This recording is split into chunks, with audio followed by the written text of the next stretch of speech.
Bonsoir, vous êtes dans le programme du soir sur New World Info. Merci d'être avec nous. Nous débutons avec le décryptage de l'actualité. On va au Niger ce soir où des centaines d'enfants contaminés au fluor vont être indemnisés. Le Niger donc va indemniser à hauteur de 3 millions d'euros des centaines d'enfants de la ville de Tibiri. C'est dans le centre-sud du pays. Victimes, il y a une vingtaine d'années de malformations graves après avoir bu de l'eau à forte teneur en fluor. Selon la télévision d'État, nous évoquons le sujet avec Mamadou Diouf, notre éditorialiste. Bonsoir Mamadou Diouf. Bonsoir Samuel. D'abord, comment s'explique cette affaire de fluor au Niger? En fait, il s'agit de la Société nationale qui distribue l'eau au niveau du Niger, qui a fait des forages au niveau de Maradi, dans le centre-sud du Niger. Il se trouve que dans cette zone, il y a une très forte teneur en fluor au niveau des nappes souterraines. Donc quand ils ont fait le forage, normalement, puisque c'est eux qui sont chargés de la distribution de l'eau, c'est eux également qui sont chargés de la vérification pour voir quels sont les pourcentages des produits qui sont à l'intérieur de l'eau, pour savoir est-ce que ça peut être utilisé avec ou sans risque. Et c'est le minimum qu'on peut demander à une société de distribution d'eau. Ils doivent veiller à la qualité de l'eau qui est distribuée aux populations. Et malheureusement, c'est ce qui n'a pas été fait. Et parce que ça n'a pas été fait, le taux en fluor était très supérieur, pratiquement 2 fois supérieur au taux que l'OMS considère comme la marge supérieure qui est de 1,5 mg par litre.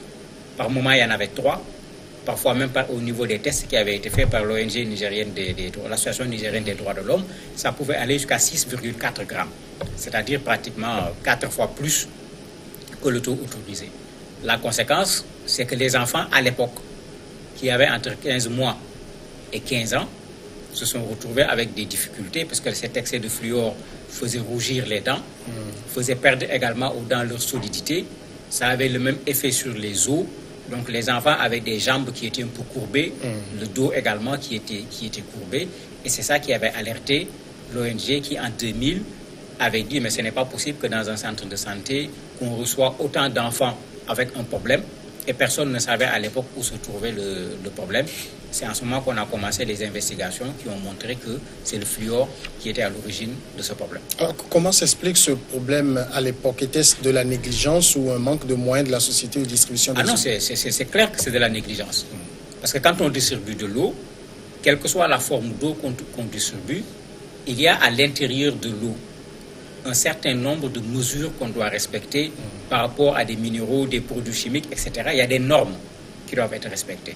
Et on ne va pas nous dire que la Société nationale qui distribue l'eau au Niger ne connaît pas ces normes. Et même si par hasard, elle ne connaissait pas les normes, l'OMS est là pour proposer souvent des normes sur bien des choses.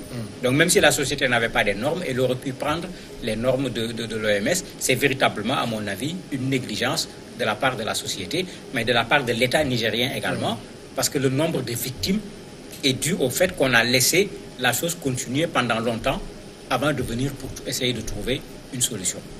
On parle quand même de 4918 garçons et filles atteints par diverses malformations. Comment ça s'explique que ce soit 20 ans après que l'État se décide à réagir? En fait, c'est ce qui est le plus curieux dans cette affaire. C'est pourquoi même dans les journaux, on parle d'indemnisation des enfants, mais ce ne sont plus des enfants. Ça fait 20 ans.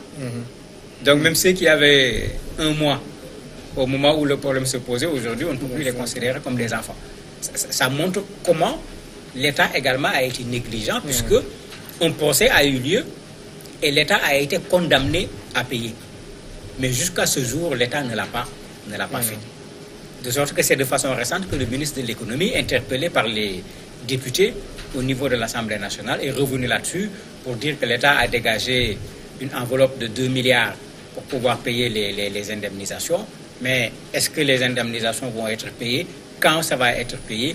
Comment ça va être payé? Le ministre n'a pas répondu à ces questions, ce qui fait que non seulement ça fait déjà 20 ans, mais on risque encore d'attendre quelque temps avant de voir le paiement effectif de ces indemnités. Aujourd'hui, est-ce qu'il s'agit simplement de donner de l'argent à ces victimes ou il y a une prise en charge médicale après? Pour le moment, le ministre ne parle que de donner de l'argent. Et vous avez cité le nombre 4918 enfants. Si vous divisez 2 milliards par 4918 enfants, ça fait 400 000 francs. Imaginez quelqu'un qui a été handicapé très tôt dans son enfance ça a pu l'empêcher de faire tout un ensemble de choses. Est-ce qu'on peut considérer que 400 000 francs est une compensation raisonnable? Ça pouvait être raisonnable au moment du procès. Aujourd'hui, à la limite, il fallait ouvrir à nouveau le procès pour voir est-ce que le préjudice qu'il y avait il y a 20 ans, est-ce qu'il est au même niveau que le préjudice d'aujourd'hui, parce que rien n'avait été fait pour ces enfants jusqu'à aujourd'hui. Attendre qu'ils deviennent adultes pour leur donner 400 000 francs, c'est peut-être une façon pour l'État nigérien de se débarrasser d'un problème, mais ils n'ont pas véritablement réglé ce problème qui avait été posé. À mon avis, l'indemnisation actuelle de 2 milliards ne compense pas du tout les dommages que ces enfants et certainement leurs familles ont subis. Est-ce que les 2 milliards, c'est l'État qui a décidé cette enveloppe ou c'était le montant de la condamnation? C'était le montant de la condamnation, c'était le montant de la condamnation. Et dans la condamnation, il avait même été dit comment l'État devait payer. Puisqu'ils avaient dit que l'État doit payer chaque mois une telle somme pendant une telle période pour couvrir cela.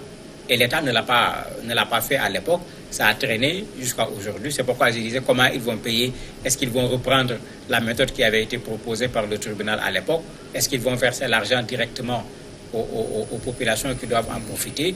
Le ministre, en répondant au niveau de l'Assemblée, n'a pas donné de précision. Il a juste parlé d'un montant qui a été dégagé pour pouvoir payer ces indemnisations. Mais le combat pour attirer l'attention sur la situation de ces victimes, est-ce que c'est les victimes elles-mêmes qui ont mené le combat ou c'est les associations de défense des droits de l'homme? C'est les victimes et les associations de défense, mais il faut dire que c'est l'Association nigérienne des droits de l'homme et la Fédération internationale des droits de l'homme, qui est une association à l'échelle internationale, qui ont plutôt mené ce jeu parce que c'est eux qui, à la limite, se sont même investis pour essayer de comprendre d'où venait ce phénomène-là. La FIDH a joué un rôle important là-dessus en participant à ce qu'on analyse les forages qui avaient été creusés là-bas pour la distribution de l'eau au niveau de la zone. Donc ils ont vraiment joué un rôle important pour amener l'État d'abord à reconnaître la réalité, pour amener les populations à se constituer pour pouvoir réclamer une indemnisation au niveau de l'État, parce que c'est clair que c'est l'État nigérien qui est responsable de cette situation. C'est vrai que ça fait 20 ans déjà, mais est-ce qu'on est sûr que les eaux qui sont distribuées aujourd'hui dans la région ne contiennent plus du fluor? Malheureusement, elles contiennent du fluor. Il est arrivé même après que l'État nigérien ferme des forages, puisque comme on le fait de plus en plus dans nos pays, il y a des machines qui permettent de forer très rapidement et d'avoir de l'eau à une profondeur qui n'est pas une profondeur importante. L'État nigérien a été obligé de fermer beaucoup de ces forages où quelqu'un a fait un forage dans sa maison.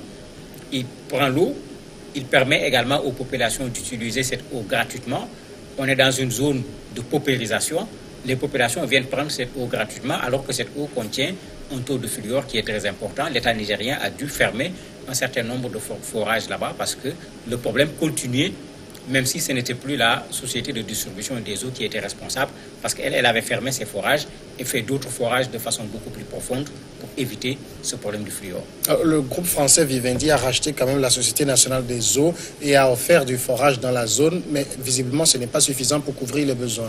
Ce n'est pas suffisant pour couvrir les besoins. Il ne faut pas oublier que Vivendi, quand ils viennent dans un pays, ils ne viennent pas pour la charité. Ils viennent pour faire des bénéfices. Donc eux, ils distribuent de l'eau. Mais l'eau distribuée est vendue aux populations. Il faut pouvoir avoir de l'eau à la maison avec le robinet.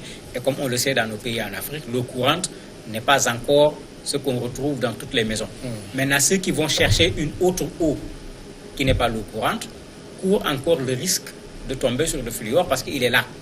Il n'y a pas eu un traitement de masse qui a été fait pour enlever le fluor au niveau de la nappe phréatique. Ce que Vivendi fait, c'est faire un travail pour enlever le fluor au niveau de l'eau qui est distribuée et faire des forages de façon plus profonde pour aller là où on trouvera le moins de fluor. Mais les autres puits qu'on va creuser, les autres forages qui vont être faits dans les maisons ou faits de façon communautaire, là où Vivendi ne distribue pas de l'eau, les populations continuent à consommer une eau contenant un taux de fluor plus élevé que la normale. Et qu'est-ce que le gouvernement nigérien propose comme plan pour parer à cela? Pour le moment, rien n'est dit sur cette question. C'est l'association nigérienne des droits de l'homme qui avait révélé cette affaire qui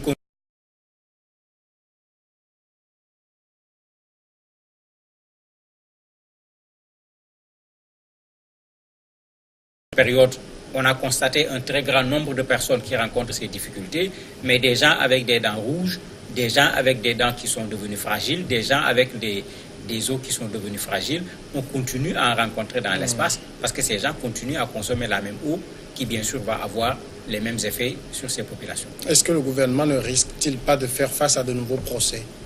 Très certainement, parce que les organisations des droits de l'homme, c'est leur point fort. Quand on interpelle plusieurs fois le gouvernement et il n'accepte pas de répondre, ils prennent la voie juridique pour obliger le gouvernement à regarder le problème qui est posé et à lui trouver une solution. Ici, c'est clair que dans la fonction régalienne de l'État nigérien, c'est à l'État nigérien de distribuer aux populations nigériennes de l'eau potable comme boisson. Quand l'État n'est pas capable de le faire, si d'autres le font, l'État doit au moins contrôler ce que les autres font, parce qu'il ne faut pas qu'on oublie que l'eau, quand la maladie est dans l'eau, ça devient automatiquement un problème de santé publique. Et on le voit ici avec l'ampleur que la chose a eu, alors que c'est sur une courte période qu'ils ont fait cette distribution d'eau, mais les dégâts sont là. Il faut voir depuis lors, rien n'a été fait de façon globale par rapport à la zone. Certainement, il y a bien d'autres cas, mais comme les cas ne se sont pas accumulés, comme cela s'est fait au départ en 2000, ça risque de passer même inaperçu et l'État ne sera pas interpellé dans ces conditions. Mamadou Diouf, merci d'avoir répondu à nos questions. C'est moi qui vous remercie. On va observer la pause et juste après, on retrouve l'invité de ce soir.